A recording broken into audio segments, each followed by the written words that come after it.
अस्सलामु अलैकुम वरहमतुल्लाहि वबरकातुह।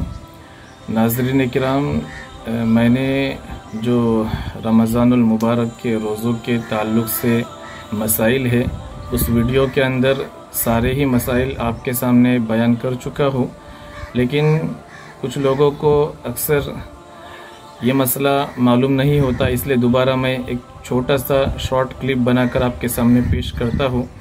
बहुत सारे लोगों की ये गलतफहमी है कि रमज़ानुल मुबारक के जो रोज़े हमसे छूट जाते हैं, चाहे बीमारी की वजह से चाहे सफ़र की वजह से, तो उसका फ़िदिया दे देंगे, उसके इतने इतने पैसे होते हैं वो निकाल देंगे और फिर उसके बाद वो रोज़े की क़ज़ा रखने की ज़रूरत नहीं है। ऐसा बिल्कुल भी नहीं है। अभी ही मेरे पास एक मसला आया था कि किसी आलिम ने, वल्लाहु आलम वो आलिम भी है या नहीं है, उन्होंने ये मसला बयान किया कि 3,500 रुपये दे दो रमज़ान मुबारक के, बाकी मसला ख़त्म हो गया। ऐसा कुछ भी नहीं है।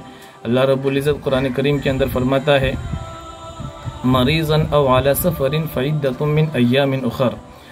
ऐसा मरीज़ जो रोज़ा रखने के बाद उसके जान जाने का ख़दशा हो या फिर शरई सफ़र जिसको हो, उसको सिर्फ़ अल्लाह ने रोज़ा छोड़ने की इजाज़त दी है, लेकिन जितने रोज़े उसके छूटे हैं मर्ज़ की हालत में या सफ़र की हालत में, तो वह उन रोज़ों को क्या करे, उन दिनों के उन अय्याम को शुमार करे और उसके अगले रमज़ान आने से पहले पहले उन रोज़ों की क़ज़ा करे।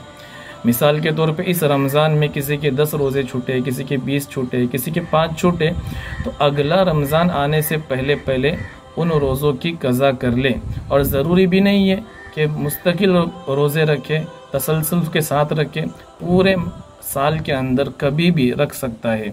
एक आज रखे, 4 दिन के बाद दूसरा रोज़ा रखे, 10 दिन के बाद दूसरा रोज़ा रखे, ऐसे करके पूरे साल में अपने रोज़ों की क़ज़ा वो कर सकता है। इतनी फैसिलिटीज़ है, इतनी छूट है, इससे आसान और क्या चाहिए।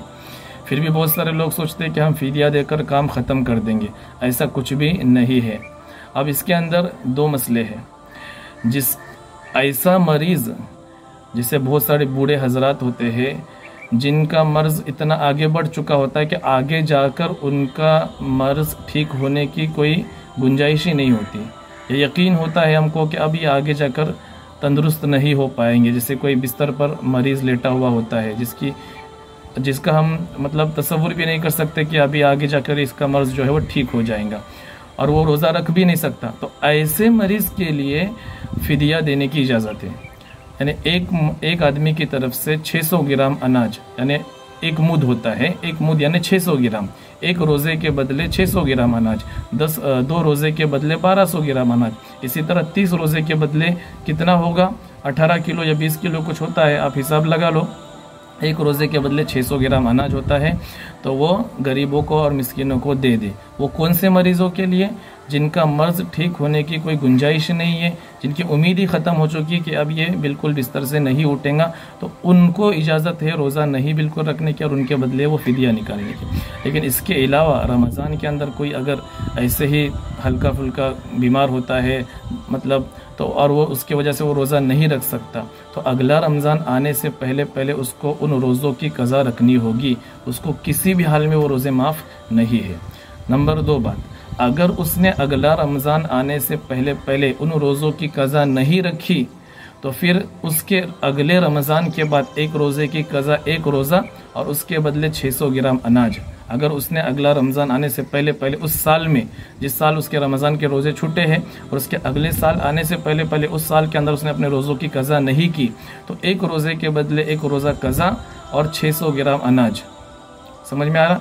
और अगर उसने इसी तरह 2 साल तक रोज़े की क़ज़ा नहीं की, तो फिर इसके बदले एक रोज़े के बदले एक रोज़ा और उसके बदले 1200 ग्राम अनाज। इसी तरह आगे आगे बढ़ता जाएगा। हर एक रोज़े के बदले एक रोज़ा क़ज़ा और उसके बदले फिर जितने साल उसके क़ज़ा नहीं करेंगे उतना उसका अनाज बढ़ते जाएगा, 600, 1200, इसी तरह आगे आगे बढ़ता जाएगा।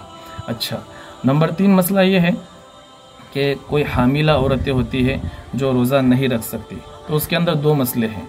नंबर 1, डॉक्टर ने उसको इसलिए रोज़ा रखने के लिए मना किया है कि उसके जान को ख़तरा है, हामिला है और उसके जान को ख़तरा है, तो फिर उसको क्या करना है, अगला रमज़ान आने से पहले पहले एक रोज़े की एक ही रोज़ा क़ज़ा रखेंगी वो।